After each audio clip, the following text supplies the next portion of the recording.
Република Чешка планира значително проширување на својот капацитет за производство на нуклеарна енергија, кој игра голема улога во енергетскиот систем на земјата долги години, со околу 1/3 од вкупното производство на електрична енергија. Во моментов, земјата има 6 нуклеарни реактори, 4 во централата Дуковани и 2 во централата Темелин. Во согласност со светските трендови и политики, чешката влада сака да ја намали зависноста од фосилните горива и да ја подобри енергетската безбедност, поради што иницираше планови за изградба на дополнителни нуклеарни реактори. Планот беше да се изгради еден нов реактор во Дуковани, со можност подоцна да се додадат уште 3 реактори. Но владата одлучи да го промени планот со барање за понуди за изградба на сите 4 нови реактори одеднаш, бидејќи може да биде поевтино да се направи сето тоа заедно.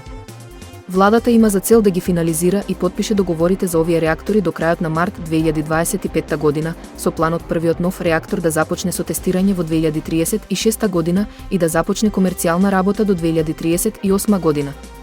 Покрај нуклеарната енергија, Република Чешка инвестира и во обновливи извори на енергија, продолжувајќи да работи на намалување на емисиите на CO2 и подобрување на својата енергетска независност.